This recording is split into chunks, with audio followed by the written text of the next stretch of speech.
பாரம்பரிய உணவு பிரியர்கள் அனைவருக்கும் வணக்கம். நீங்கள் பார்த்துட்டு இருக்கிறது ஃபுட்டி தமிழா சேனல். நான் உங்கள் உமா முருகேசன்.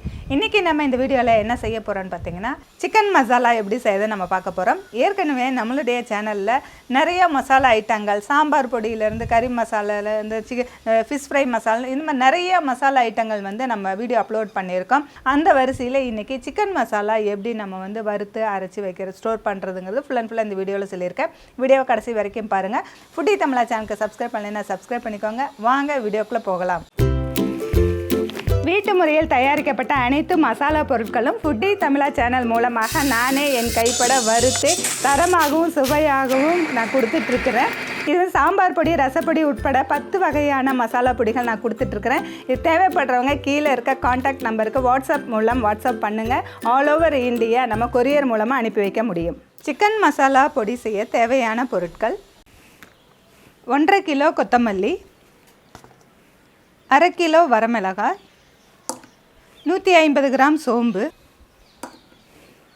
100 கிராம் சீரகம், 75 கிராம் மிளகு, 50 கிராம் பட்டை, 10 கிராம் அன்னாச்சி பூ, 10 கிராம் ஜாவித்ரி, 10 கிராம் கிராம்பு, 100 கிராம் உப்பு, சிறிதளவு கருவேப்பிலை.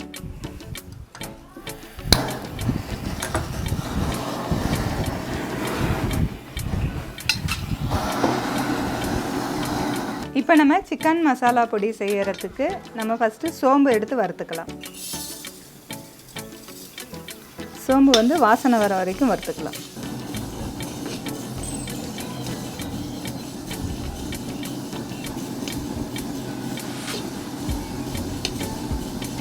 சோம்பு வறுபட்டுருச்சு, நம்ம எடுத்துக்கலாம்.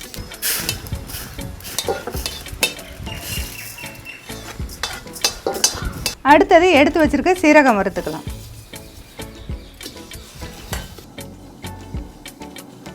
சீரகமும் வாசம் வரும், வறுக்கும்போது வெடிக்கும். அந்த மாதிரி வெடிக்கிற டைமில் நம்ம எடுத்துக்கலாம்.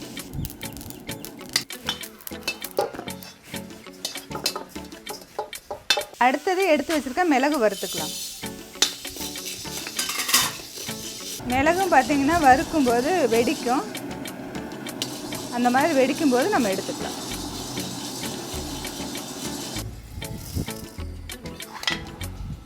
அடுத்தது நம்ம எடுத்து வச்சுருக்க பட்டையை வறுத்துக்கலாம். அது கூடவே நம்ம எடுத்து வச்சுருக்கிற கிராம்பு சேர்த்துக்கலாம். அது கூடவே நம்ம எடுத்து வச்சுருக்கிற அன்னாச்சி பூ சேர்த்துக்கலாம். அது கூடவே நம்ம எடுத்து வச்சுருக்க ஜாதிப்பூ சேர்த்துக்கலாம். எல்லாமே லேசாக வாசனை வர வரைக்கும் வறுத்துக்கலாம். நம்ம சேனலில் ஏற்கனவே நம்ம நிறையா மசாலா பொடிகள் நம்ம அப்லோட் பண்ணியிருக்கோம் வீடியோஸ். சாம்பார் பொடி, ரசப்பொடி, கறி மசால் பொடி, குழம்பு மசால் பொடி, இந்த மாதிரி மீன் ஃப்ரை மசாலா கூட நம்ம பண்ணியிருக்கோம். சிக்கன், அந்த மாதிரி நிறைய மசாலா ஐட்டங்கள் நம்ம பெரிய குவான்டிட்டியில் தான் நம்ம எப்பயுமே நம்ம பண்ணுறது. ஏன் நம்ம எப்பயுமே பெரிய குவான்டிட்டி பண்ணுறோம் அப்படின்னா, நம்மளுடைய சேனல் பார்த்துட்டு நிறைய பேர் மசாலா பிஸ்னஸ் ஆரம்பிச்சிருக்கேன்னு சொல்லிட்டு நமக்கு ஃபோன் மூலயமா சொல்லியிருக்காங்க. கோயம்புத்தூர்லேருந்து ஒரு சகோதரி சொல்லியிருந்தாங்க, சேலத்துலேருந்து ஒரு சகோதரி சொல்லியிருந்தாங்க, நீங்கள் அரைச்ச சாம்பார் பொடியில் எந்த வித மாற்றமும் இல்லாமல் அதே அளவில் நான் அரைச்சி நான் சேல் பண்ணேன், ரொம்ப சூப்பராக இருந்தது. நான் மறுபடியும் 2வது டைம் ஒரு டைம் சேல் பண்ணிவிட்டு 2வது டைம் அரைக்க போகிறேன், அதனால் உங்களுக்கு நான் ஃபோன் பண்ணி சொல்கிறேன்னு சொல்லும்போது எனக்கு ரொம்ப ரொம்ப சந்தோஷமாக இருந்தது. அதனால தான் பெரிய குவான்டிட்டி நம்ம செய்யும்போது நிறைய பேர்த்துக்கு ரொம்ப யூஸ்ஃபுல்லாக இருக்கும். இதனுடைய ஸ்மால் குவான்டிட்டி எல்லாம் நம்ம ரெசிபி தமிழா சேனலில் அப்லோட் பண்ணிகிட்ருக்கோம். அதை பார்க்காதவங்க கீழே லிங்க் கொடுக்குறேன், போய் செக் பண்ணி பாருங்கள். ஏன்னு பார்த்தீங்கன்னா, அது வீட்டுக்கு அரைக்கிறவங்க கம்மியாக அரைப்பாங்க. அதுக்கு நம்ம ரெசிபி தமிழாவில் நம்ம இதே வீடியோவில் கம்மியான குவான்டிட்டியோட அளவுகள் அதில் நம்ம சொல்லியிருப்போம். அதை பார்த்துட்டு நம்ம வீட்டுக்கு தேவையானவங்க நீங்கள் அரைச்சிக்கலாம். அடுத்தது மல்லி வறுத்துக்கலாம். மல்லி நிறையா இருக்கிறதுனால நம்ம 2 முறையாக வறுத்துக்கலாம். நம்ம சேல் பண்ணுறவங்க இதை விட டபுள் மடங்காவோ இல்லை 4 மடங்கு சேர்த்து கூட நம்ம அரைச்சி நம்ம சேல் பண்ணலாம். நம்ம வீட்டுக்கு அரைக்கிறவங்க இதில் பாதியாக கூட நீங்கள் கம்மியான குவான்டிட்டி அரைச்சிக்கலாம். இந்த சிக்கன் மசாலா, கறி மசாலா இதெல்லாம் ஒரு 3 monthsக்கு மேலே நீங்கள் வச்சு ஸ்டோர் பண்ணி வைக்க வேண்டாம். ஆனால் வைக்கலாம், ரொம்ப நல்லாயிருக்கும். ஏன்னா நம்மளே கைப்பட வறுத்து கரெக்டாக அரைச்சோம்னா, கரெக்டாக மெயின்டைன் பண்ணால் நம்ம 1 வருஷத்துக்கு கூட இது ஸ்டோர் பண்ணலாம். ஆனால் அதனுடைய வாசனையும் கொஞ்சம் குறையும். அதனுடைய கலர் கொஞ்சம் மாறும். அதனால் நம்ம வந்து 3 மந்த்ஸ்க்கு ஒருக்கா வந்து இந்த மசாலா பொடியெல்லாம் ரெடி பண்ணிக்கலாம். எப்போ நமக்கு ஃப்ரீ டைம் இருக்கோ அந்த டைமில் வந்து நம்ம இதை அரைச்சி வச்சுக்கலாம். நம்ம சேனலில் போட்டிருக்க கறி மசாலா பொடி வச்சு நிறைய வெரைட்டி ஆஃப் நம்ம வந்து வெஜ்ஜும் செய்யலாம், நான்வெஜ்ஜும் செய்யலாம். வெஜ்ஜில் பார்த்திங்கன்னா குருமாவுக்கெல்லாம் அது போடும்போது ரொம்ப நல்லாயிருக்கும். அது மாதிரியே தான் இப்போ வந்து கறி மசாலா வச்சு நீங்கள் குருமாவும் செய்யலாம், நான்வெஜ்ஜில் சிக்கன் மட்டன் எல்லாமே செய்யலாம். இது வந்து தனியாக சிக்கன் மசாலா அப்படின்னு போட்டிருக்கோம். இந்த சிக்கன் மசாலா சிக்கனுக்கு மட்டும் இல்லை, குருமா போட்டாலும் ரொம்ப நல்லாயிருக்கும். இது வேறு டேஸ்ட்டில் இருக்கும். இந்த மசாலா ஐட்டங்கள் எல்லாம் ரொம்ப உங்களுக்கு பிடிச்சிருந்ததுன்னா எனக்கு வந்து கீழே கமெண்ட் செக்ஷனில் பண்ணுங்கள். நிறைய பேர் வந்து இந்த வீடியோ பார்த்துட்டு பிஸ்னஸ் ஆரம்பிச்சிருக்குன்னு சொல்கிறாங்க. நீங்கள் ஏதாவது அந்த மாதிரி பிஸ்னஸ் பண்ணியிருந்தீங்கன்னா கீழே கமெண்ட் பண்ணுங்கள். உங்களுக்கு இன்னும் ஏதாவது மசாலா ஐட்டங்கள் தேவையாக இருந்தால் கூட நீங்கள் சொல்லுங்கள். நான் வந்து அதையும் வீடியோவாக அப்லோட் பண்ணுறேன். நம்ம சேனலில் நான் என் கைப்பட வறுத்து அரைச்சி நான் வந்துட்டு கேட்குறவங்களுக்கு வீட்டில் அரைக்க முடியாது அப்படின்னு சொல்கிறவங்களுக்கு வந்து நான் வந்து பார்சலாக நான் வச்சிட்ருக்கிறேன். அப்படி யாருக்காவது உங்களுக்கு மசாலா ஐட்டங்கள் தேவைப்பட்டதுன்னா கீழே வந்து வாட்ஸ்அப் நம்பர் இருக்கும். அதுக்கு வந்து நீங்கள் கான்டாக்ட் பண்ணுங்கள். நம்மளுடைய வாட்ஸ்அப் நம்பரில் வந்தாலும் நிறைய ஃபோன் கால்ஸ் வந்து என்னால் அட்டன் பண்ண முடியறதில்ல. ஏன்னா கால்ஸ் வந்துக்கிட்டே இருக்கும் பொழுது நம்மளும் ஏதாவது ஒர்க்கில் இருக்கும் பொழுது அட்டன் பண்ண முடியறதில்ல. அதனால் நம்ம வந்து foodietamizha.comனு ஒரு வெப்சைட் ஒன்று நம்ம பண்ணியிருக்கோம். அந்த வெப்சைட்டில் போனீங்கன்னா கூட நம்மளுடைய மசாலா பொருட்கள் எல்லாம் என்னென்ன இருக்குதுன்னு சொல்லிட்டு அதில் இருக்கும். அதை பார்த்துட்டு கூட நீங்கள் நமக்கு கான்டாக்ட் பண்ணலாம்.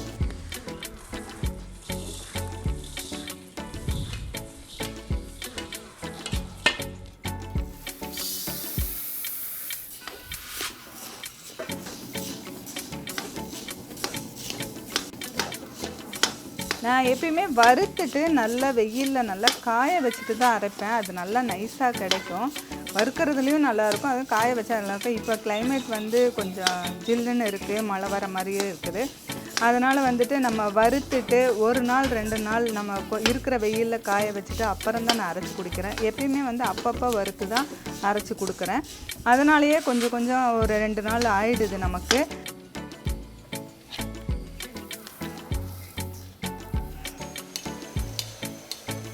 அடுத்தது சிறிதளவு காய வைத்த கருவேப்பிலை. நம்ம கருவேப்பிலை வெயில் டைமில் நல்லா காய வச்சு எடுத்து வச்சிட்டோம்னா எப்போ வேணால் பொடி அரைக்கிறதுக்கு யூஸ் பண்ணலாம். இப்படி காய வச்ச கருவேப்பிலையும் லேசாக வறுத்துக்கலாம்.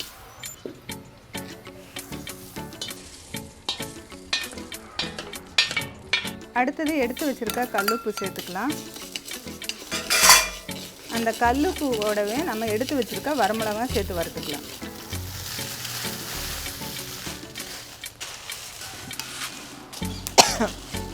மிளகாவும் வறுபட்டுருச்சு, நம்ம எடுத்துக்கலாம்.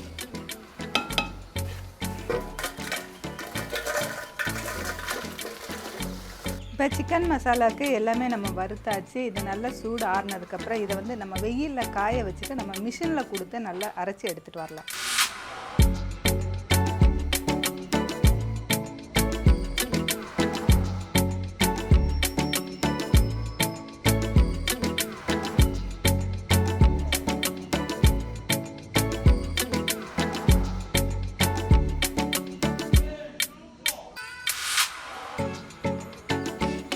இப்போ நம்ம சிக்கன் மசாலா வந்துட்டு வறுத்ததை எல்லா பொருளுமே நல்லா காய வச்சுட்டு அதுக்கப்புறம் நம்ம போய் மில்லில் கொடுத்து அரைச்சிருக்கோம். ஏன்னா சிக்கன் மசாலா, மட்டன் மசாலா எதுவுமே வந்து மில்லில் கொடுத்து அரைக்கும் போது ரொம்ப நைஸாக வரும். நம்ம மிக்ஸி ஜாரில் போடும்போது கொஞ்சம் பருபருன்னு இருக்கும். இப்போ நம்ம மிக்ஸியில் கொடுத்துட்டு அரைச்சிட்டு வந்தாச்சு. கொஞ்சம் சூடாக இருக்கிறனால நம்ம இந்த மாதிரி பிளேட்டோ அல்லது பேப்பர் விரிச்சோ அல்லது பெரிய பிளேட்டில் வந்து போட்டு நல்லா ஆற வச்சதுக்கப்புறம் இந்த சிக்கன் மசாலா எடுத்து நம்ம ஏர்டைட் கண்டெய்னரில் ஸ்டோர் பண்ணிக்கலாம். அல்லது கண்ணாடி பாட்டில் எதில் இருந்தாலும் நம்ம ஸ்டோர் பண்ணிக்கலாம். அதிகமான குவான்டிட்டி செய்யும்போது நம்ம பெரிய சம்பளத்தில் போட்டு வச்சுட்டு நம்ம யூஸ் பண்ணுறதுக்கு தனியாக எடுத்து வச்சுக்கணும். அப்படி பண்ணும்போது தான் நமக்கு ரொம்ப நாளைக்கு வரும். அதே போல் இந்த ஸ்பூன் அதுக்குள்ள போடுற கரண்டி வந்து பார்த்திங்கன்னா தண்ணி இல்லாமல் இருக்கணும். அந்த மாதிரி பாதுகாப்பாக நம்ம வச்சோம்னா இது வந்து 3 to 6 months வரைக்கும் வச்சுக்கலாம். இது வந்து 1 year வரைக்குமே வச்சுக்கலாம். ஏன்னா நம்ம அந்த அளவுக்கு வச்சோம்னா இதோட வாசனை குறையும். அதனால தான் நம்ம வந்து ஒரு 3 months ஒருக்கா மட்டும் சிக்கன் மசாலா அரைச்சிக்கலாம். இந்த சிக்கன் மசாலா எப்படி இருக்குது, அதை வந்து இதை வச்சு நம்ம என்ன குழம்பு பண்ணலாங்கிறத வந்து நம்ம இன்னொரு வீடியோவில் நம்ம பார்க்கலாம். இப்போ சிக்கன் மசாலா ரெடி ஆகிடுச்சு. இந்த வீடியோ பிடிச்சிருந்தா லைக் பண்ணுங்கள், ஷேர் பண்ணுங்கள். வீடியோ பற்றின கருத்துக்களை கமெண்ட் செக்ஷனில் கமெண்ட் பண்ணுங்கள். ஃபுட்டி தமிழா சேனலுக்கு சப்ஸ்கிரைப் பண்ணலைன்னா சப்ஸ்கிரைப் பண்ணிக்கோங்க. மீண்டும் அடுத்த வீடியோவில் சந்திக்கலாம்.